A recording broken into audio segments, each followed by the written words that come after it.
Bill. Well, hi, everybody, and welcome to the Cultural Studies podcast. My name is Toby Miller, and my guest today is... Hello, everyone. I'm Elizabeth Smyth. I'm the 2025 Smithsonian Fellow and researcher at the Roderick Centre for Australian Literature and Creative Writing, based at James Cook University, Snowmabutter campus in Cairns, Australia. And that's a long way north, isn't it? Is that about as far north as it gets? Well, north in Australia, we're in the Southern Hemisphere here, so it depends where you are. But yeah, we're 1,700 kilometres north of Queensland's capital city, which is about 1,000 miles. And we're closer to Papua New Guinea. It's quicker for me to fly to Port Moresby than to Brisbane. Wow. So, I think I read something to that effect in a piece you wrote, actually, maybe. yeah, But yeah, it's always... it was a semi-fictional piece, so I wasn't sure whether this was something that you'd done or thought about, as opposed to your character. Right? I'm always thinking about it because in literary studies, it's very important, actually, because we're a long way from the publishing capitals of Sydney and Melbourne. Mm-hmm. And that has an impact on how people their opportunities as creative writers, but it also has an impact on how people engage with the written literature of this place. And that's something that's very important in my research. Well, it may well be that that comes up in your answer to my stock question, Prof. Smyth, which is to inquire what's currently preoccupying, interesting, impeding, dynamizing you. What's going on for Okay. This is my question. All right. Okay. I love that you call me Prof. I'm all about place in my research. I really am, because I was born and grew up here in this place, and it's very different to the rest of Australia. So this is the wet tropics, and I wanted to say quite a bit about it, if that's all right, just to help listeners understand why I'm so fascinated with this place and its influence on literature. So this is very close to me, a couple of 100 metres from where I live. It's the boundary of the wet tropics of Queensland World Heritage Area. And this is a tiny fraction of Australia's land area, only 0.12%, yet it's home to 40% of Australia's birds, 30% of marsupials, 58% of bats, 60% of butterflies, and there's over 4,000 species of plants in the bioregion. So this area contains living relics of Gondwanan rainforest that covered Australia 50 to 100 million years ago. It's vitally important for Australian biodiversity, and this forest here is irreplaceable. So I'm quite interested in that. Also, it's a very wet place, hence the name, the wet tropics. In some cities just south of Cairns, Tully and Babinda, they get over 4,000 millimetres of rain per year. And in American language, that would be about 13 feet of rainfall per year.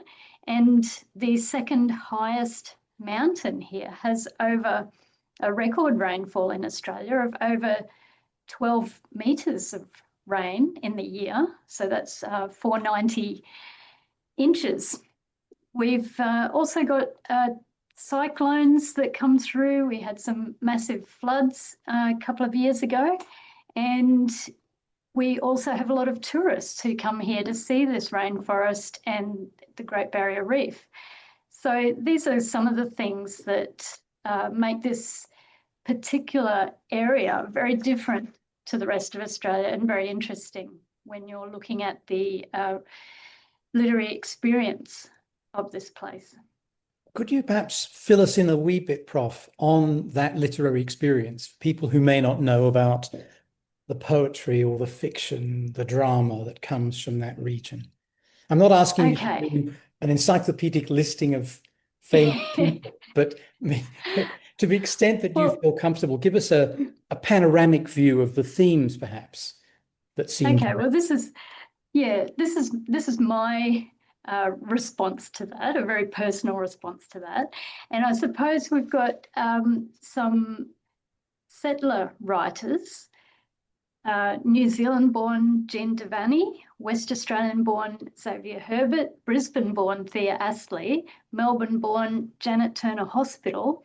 The list goes on, but we have got a tradition of people coming from other places to tell the stories of this place.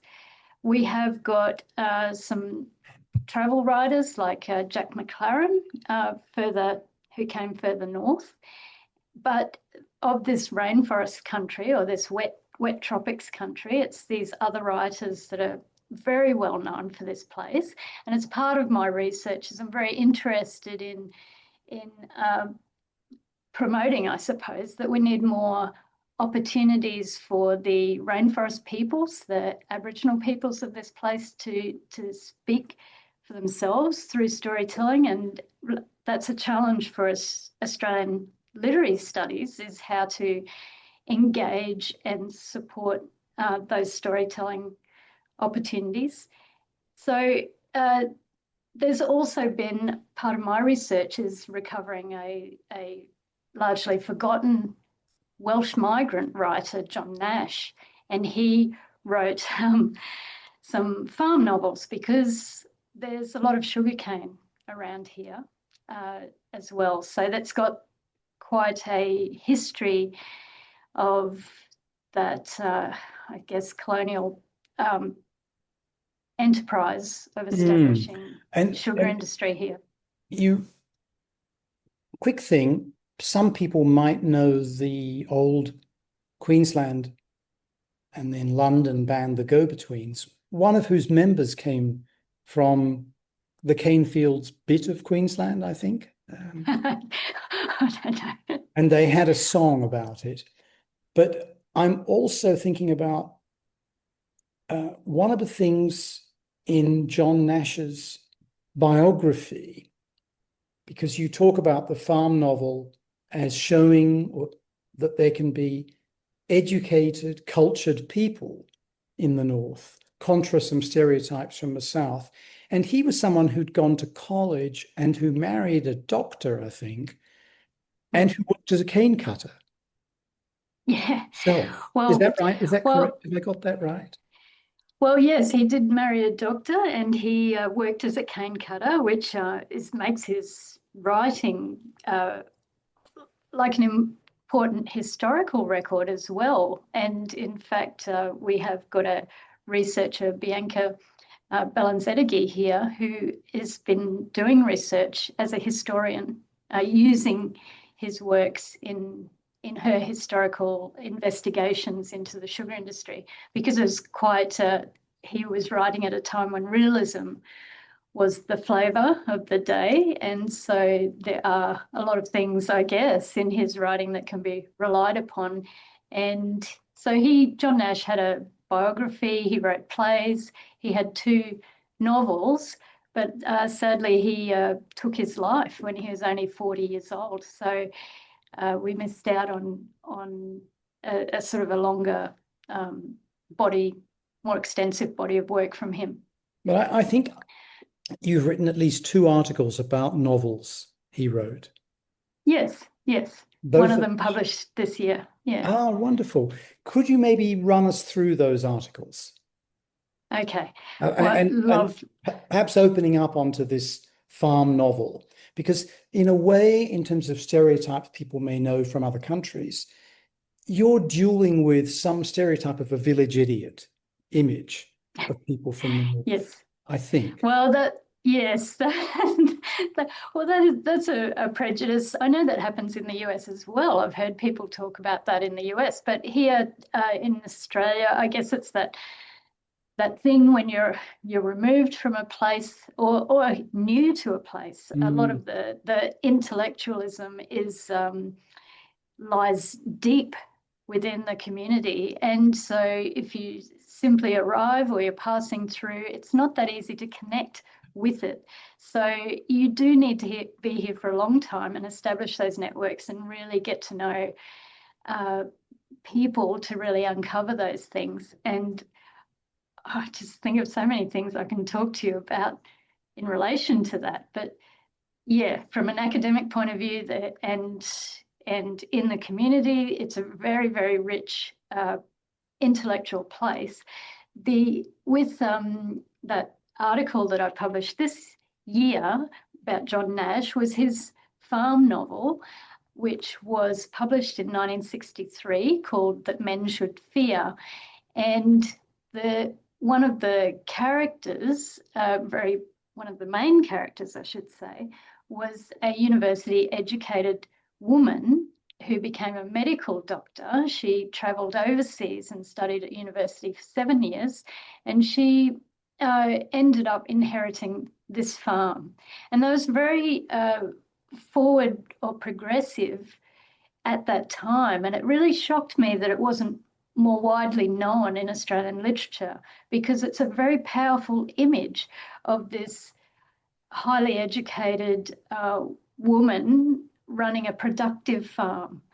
So there are other farm novels where there's women as protagonists, but however, they sadly inherit the marginal farm that should never have been a farm to start with, that they end up planting trees on, or else they're on a hobby farm that's really not a commercial farm. And so this was quite powerful to me. I wanted to investigate that and celebrate that progressive woman character, particularly in light of a lot of feminism around the writing of Jean Devaney, who had come before John Nash as a writer in this region. And getting on to something I read of yours that you published in what I guess we should now call the late lamented Meanjin. Yes. This yes, is sadly came out about 10 years ago. And in this piece, you say, or the writer says, who knows whether this is you, right? I am a grumpy old man in a girl's suit. A very memorable sentence. Yeah, that was me. I've got to confess. I had a feeling it might be, with my no doubt paranoid hermeneutic lenses. So this is a wonderful piece of writing. It's very powerful.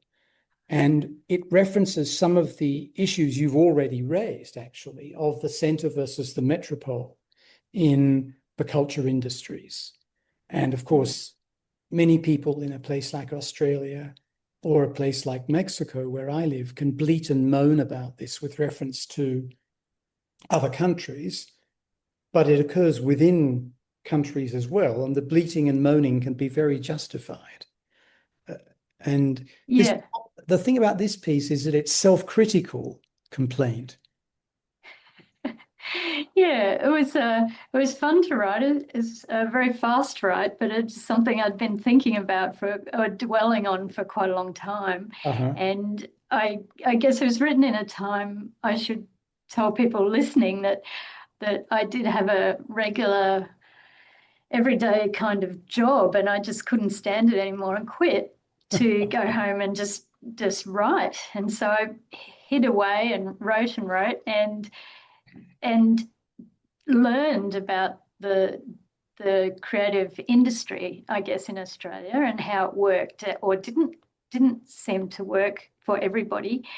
But I want to actually point now to there's some recent research by some great Australian academics, Beth Driscoll, Alexandra Dane, Sandra Phillips and Kim Wilkins, who've just recently published about regional writers self-publishing their works and the agency that goes with that. Wow. And so, so my article in Meanjin perhaps speaks to or with their current research. But I want to say that there are a lot of people self-publishing here too. However, the distribution networks are not available to them as self-publishing. So that's, I guess, there remains a structural barrier to their participation in this whole notion or idea of what is Australian literature because of that. You won't go to into the airport and see their self-published book on the shelf, for example. So it's there's more and more work needs to be done as to how to create some opportunities for people who are remote. You know, speaking of self-publishing, my little anecdote about this is that I once walked up and down a plane that I was on, and almost every woman on the plane in economy was reading a physical material version of 50 Shades of Grey. And then when I walked into business or first class, everyone was using a Kindle or its equivalent, so I couldn't see what they were reading. But there is this dream of the self-publishing venture becoming a massive hit. You're talking about things that are probably a little bit more innovative than that.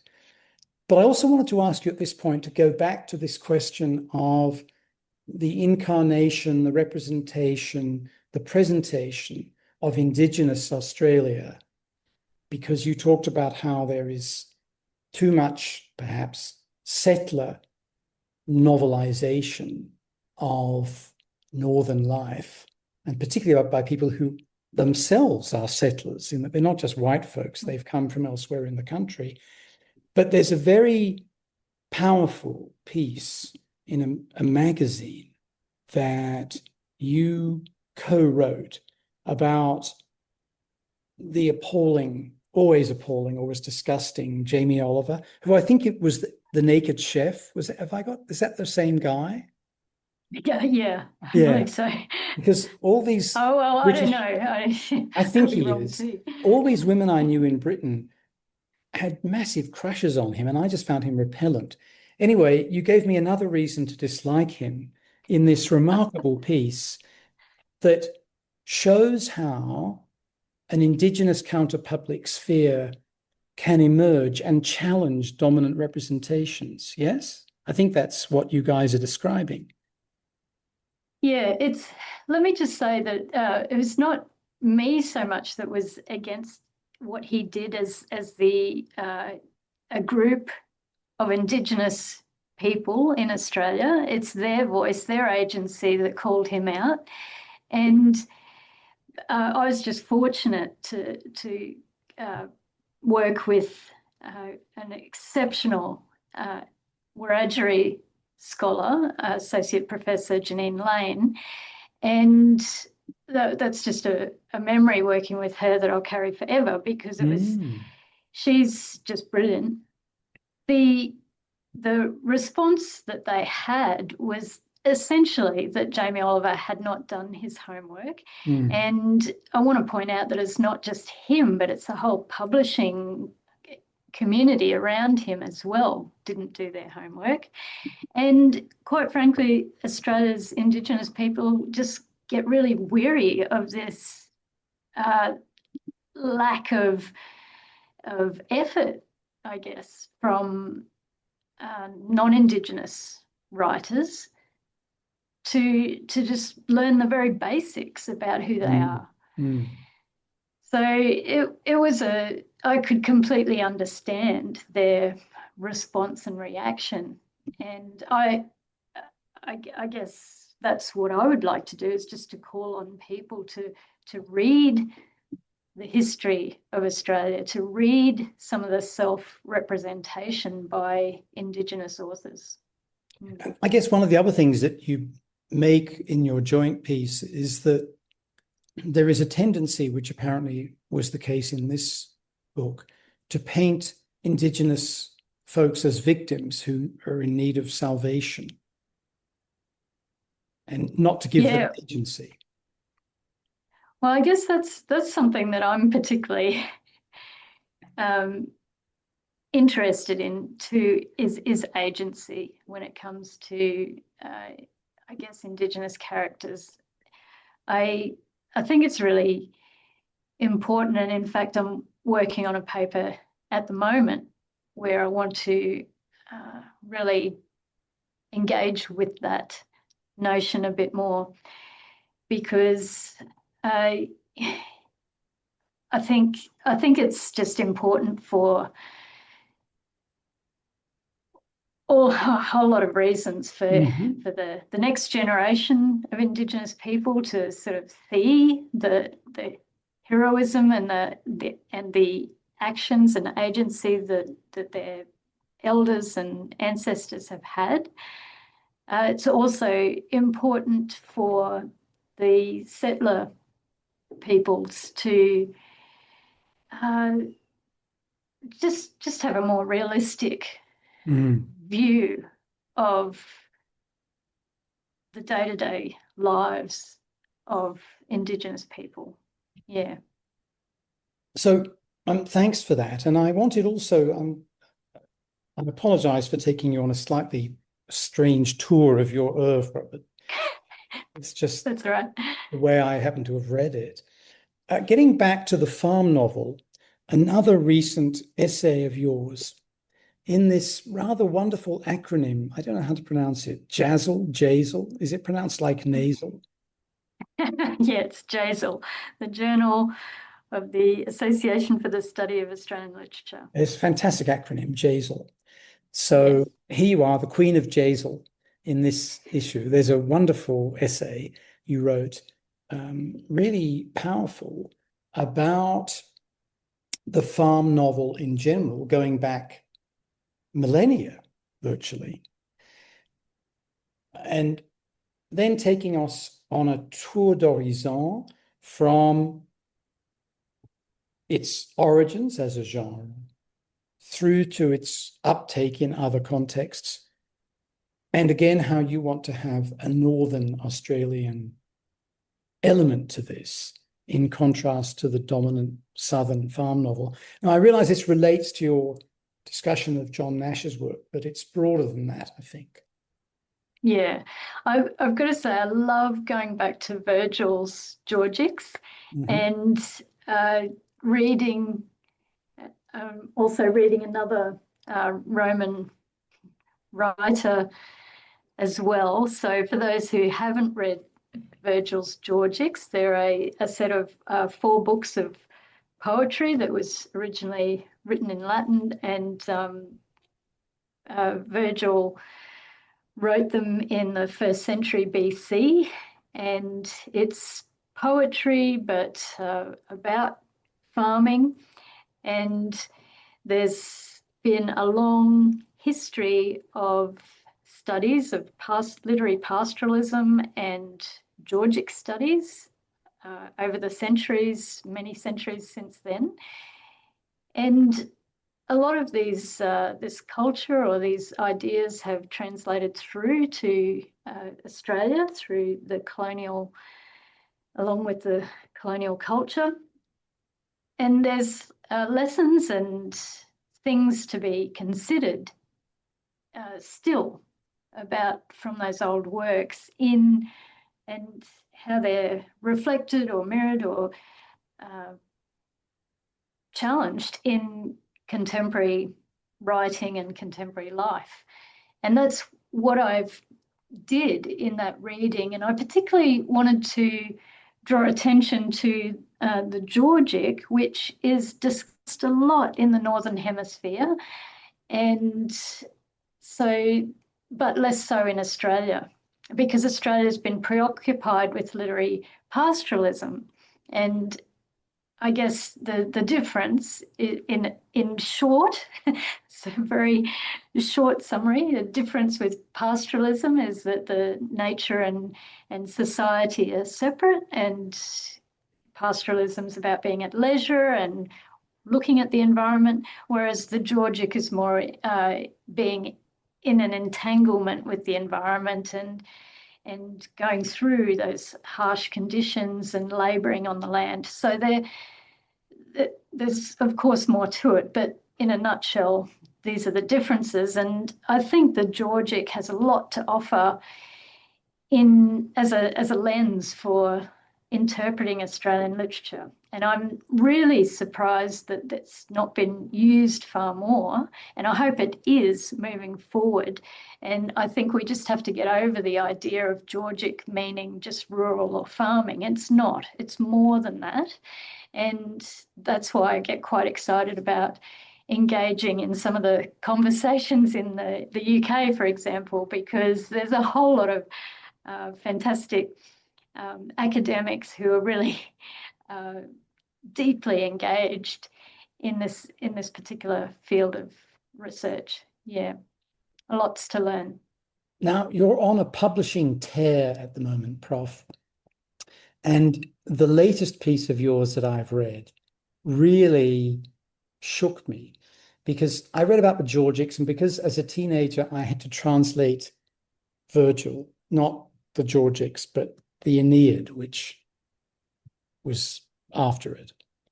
And it was such hell trying to understand the ablative absolute and so on that I just don't want to. I mean, I'm happy to read you briefly referring to the old boy, but I don't want any further engagement with him or anything to do with him because the scars are still there from 50 years ago of my Oh, teacher no. shouting into my ear, "Are you lying or are you stupid, Miller?" This is the way of empathetic pedagogy in British public schools. But in any event, I was rocked to my core, not by those terrible memories of trying to understand Virgil in Latin, but by your bravura essay in New Writing. I think it's called New Writing, where you're engaging in some eco-criticism, and it's all about the canopy crane. And I realized, I assumed this was a bird called the canopy crane because, I don't know, its head looked like it was shelter for a campsite or something, but it's not. And so I spent my time busily, industrially looking for pictures of canopy cranes so I could understand better what the heck you were talking about. Prof, if you can get over laughing at me, which is better than the way my old Latin master responded to my ignorance, give us the scoop on this amazing essay. And for the 1% of listeners who don't know what a canopy crane is, give us the scoop of what a canopy crane is and how it relates to eco-criticism or eco-writing. Okay, this is probably my most favorite paper actually at the moment, and because it was super fun to write, and it was it's actually received a lot of attention as well. I'm not surprised. Yeah, so it was, and I'm proud of myself too because I did ask, try to get some funding to go and do this research, and I didn't get the funding, but I thought, you know what, I'm just going to get out my own credit card and go and do it anyway. So I went up to James Cook University's got this brilliant facility, the Daintree Rainforest Observatory, and I went up there to have a talk, have a look at this industrial crane, the type of crane that you would see when you're in a city and someone's building a high-rise building. And there it is, smack in the middle of this huge area of rainforest. The crane is there, principally used by scientists. And there's about, I think, probably only about 15 at the most of these cranes in the world. And the scientists are using them to study rainforest, measure transpiration and plant physiology, all these sorts of things.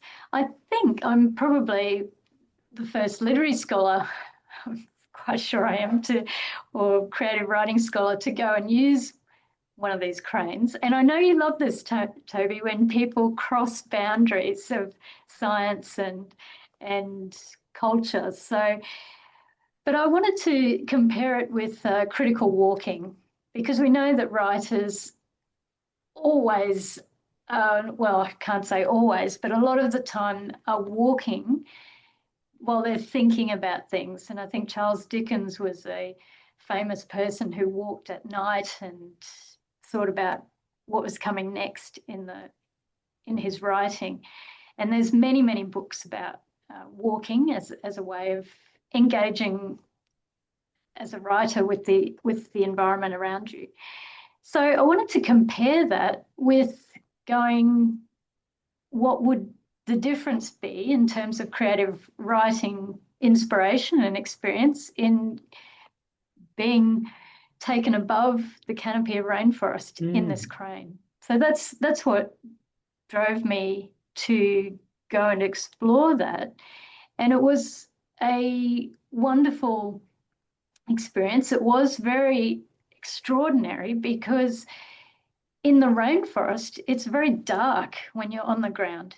It's dark because it's shaded. There's a lot of plants. There's insects around you, perhaps. It's quite noisy with there's a lot of running streams in rainforest, in wet tropical rainforest. So suddenly you're taken up above that and you're instantly in bright sunshine. It's quite striking to come out of there, and you realize there's suddenly flowers and bees and butterflies and things around you, and all the fruit that you normally see on the ground rotten is fresh, and it's extraordinary to be taken above it. So it was quite an unusual experience. And at the end of this piece, you include the marvelous Mr. Black. Yes. Which, despite its title, is about women. Yes, yes. Well, this was the creative piece that I wrote to try and capture some of those sentient experience of being in the crane and in the rainforest. It's called that because I was putting together both a magnificent tree in the rainforest, which happened to be a black bean tree, but also a character in the story who was a tall and dignified jeweler called Mr. Black.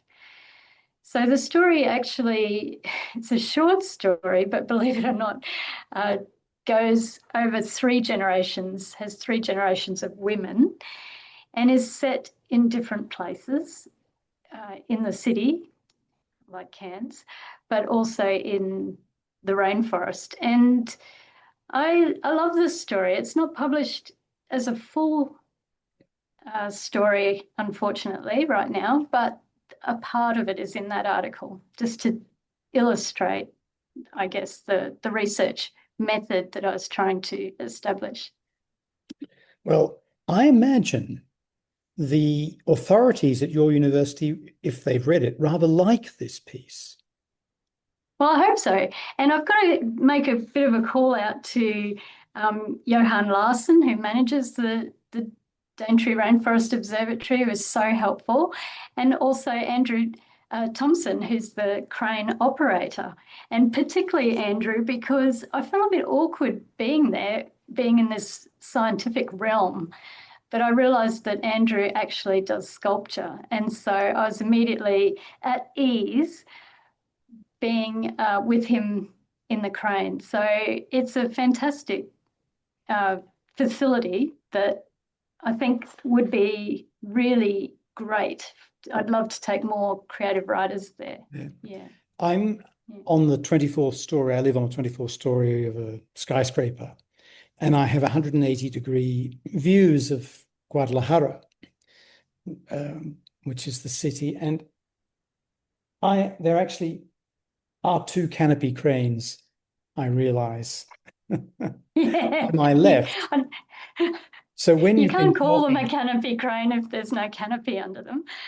I can see that there is in these cases, and occasionally when you've been talking about this, I've been looking out to my left to scope out these canopy cranes. In this case, it's a very different context. These are probably buildings being constructed by narcotraficantes as means of laundering money and dodging taxation. And when they build these gigantic towers that are meant to be for accommodation at rental and purchase prices, they're unavailable to anybody else but other narcos. So it's a bit different from what James Cook is doing, but there's something fascinating. There are some photographs that you include in your piece about the juxtaposition of something so industrial and so fixed in a way, although it has mobile elements, in the midst of this extraordinary piece of protected nature. Yeah. Yeah, I've got to say, just for people who haven't been in one of these cranes, it doesn't just take you up and down either. It has a radius, it moves around. And if you feel a bit like a superhero when you're in it, because you can kind of go anywhere, not just in a circle, not just up and down, but you really can sort of see a particular tree and head off over there with So Andrew, the this is much fantastic more crane operator. this is much more sophisticated than the ones I'm talking about. I guess they're more your basic crane. But that Well, yeah, I'd be quite frightened, I think, if I were in that contraption. Were you frightened? no, Or you weren't? no, not at all. Well, you have a harness, so and you're with an expert who knows has operates it all the time. So no, it's not frightening. And in fact, we could see an osprey flying in with nests on the crane. So Oh, it was phew. absolutely delightful to be in there. I felt very safe. And also the once you're above the rainforest, you the trees are so close together that it's like a big lawn. You you can't actually see the ground. So it's it's not as terrifying as you might think. Hmm. Okay, all right. So, Prof, I have one more question for you, if I may. Sure. And after I lob that in your direction, I'd like to give you the opportunity to add anything you may wish. And that could be something new that we haven't touched on, or it might be going back over territory that we have covered. Sound all right as a way of bringing things to a close? Sure. I don't know what I will say, but I'm just thinking, yeah, what have we not covered? Uh, Well, but here's my last question anyway. And if you don't have things to add, mhm. that's fine too. But in terms of my last question, it's to ask what you're working on now. This is not to put more pressure on you because you're immensely productive with all these articles and stories coming out over the last little while, especially the last, looks like 12 months. But what is jazzing you now? Okay, there's a lot jazzing me right now. Good question, Toby. Okay. I'm super excited to have a book chapter, which will probably come out next year, but it's got this fantastic title, this book. It's called Georgic Gothic, Eco Gothic, Anti-Pastoral and Global Horror. Who would Heavens. not want who would not want to be in a book with that title? And it's being edited by Sue Edney, who's at Bristol University. And so that's just writing about Georgic eco-Gothic has been challenging but super exciting. So I'm looking forward to that book coming out. And the other exciting thing is, of course, the Smithsonian Fellowship. I'll be in the US in Washington, DC early next year for 3 months. And that's super exciting because I'm going to delve into some old journals, life writing, you could say, by naturalists. And I'm going to really start looking at how rainforest has been represented in different forms of writing. That'll be part of a larger ongoing project that I hope to start next year as well. And so this, I guess I'm heading towards a deeper engagement with trees and rain and forests in literature. Wonderful. Yeah. And Hmm. anything else you'd like to add? Well, it's just been delightful to talk to you for a start on a Monday morning here in North Queensland. We've got a heat warning here at the moment, so it's just starting to be that hot, humid summer period. So I'm very happy to be indoors talking to you this morning. I don't think I've got anything particular else to add. I'm very excited to be doing a special section in Antipodes, which is the journal of the American Association of Australasian Literary Studies early next year. And that will, surprise, surprise, be about trees and forests.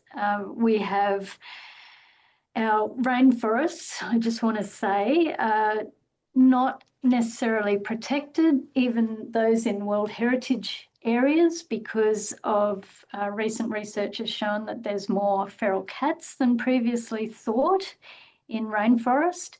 There's also globally, fragmentation and still lots of forest clearing. And last year in Sydney, there was a scandal where 250 trees were removed so that people could have better views of the harbour. So I just want to make that point that our trees and forests are not safe, they're threatened, and I think it's really important that we think about them, and a way of doing that, a way of opening up conversation about these real life issues, is to see how they're represented in literature and our storytelling, and have conversations about that and try and shift, I guess, our thinking around how we look after these very precious co-inhabitants on this earth. Wonderful. Prof. Elizabeth Smyth, thank you so much for being with us. You're welcome.